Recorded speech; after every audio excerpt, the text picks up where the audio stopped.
ጤና ይስጥልኝ እንደምን ሰነበታችሁ። ይህ በአዲስ ከተማ ክፍለ ከተማ ወረዳ 4 ኮሚኒኬሽን ጽሕፈት ቤት የሚዘጋጅላችሁ ሳምንታዊ የዜና ፕሮግራማችን ነው። በአዲስ ከተማ ክፍለ ከተማ ወረዳ 4 አስተዳደር እየተገነባ የሚገኘው የ G+3 የጋራ መኖሪያ ቤት ግንባታ የማጠናቀቂያ የብረት ማቴሪያል ገቢ መደረጉን የወረዳ 4 አስተዳደር አስታወቀ። በአዲስ ከተማ ክፍለ ከተማ ወረዳ 4 አስተዳደር የብልጽግና ፓርቲ ቅርንጫፍ ጽሕፈት ቤት የወል ትርክታችን ለነገዋ ኢትዮጵያ በሚል መሪ ሀሳብ የኪነ ጥበብ ምሽት አካሄደ።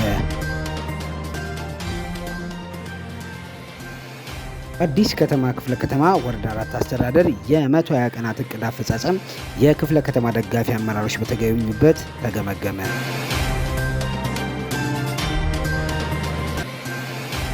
ከተማችን ጽዱና ውብ ለማድረግ አበክረን እንሰራለን ሲሉ የወረዳ 4 ደንብ ማስከበር ጽሕፈት ቤት ኃላፊ አቶ ሽመልስ ለማ መልእክታቸውን አስተላለፉ።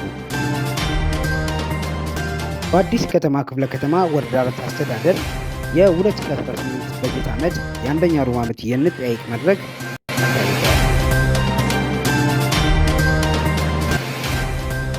በዓለም አቀፍ ደረጃ ለ35ኛ ጊዜ በሀገራችን ለ34ኛ ጊዜ የሚከበረውን የአረጋውያን ቀን አስመልክቶ የወረዳ 4 አስተዳደር ሴቶችና ሕፃናት ማህበራዊ ጉዳይ ጽሕፈት ቤት በደማቅ ሁኔታ አከበረ።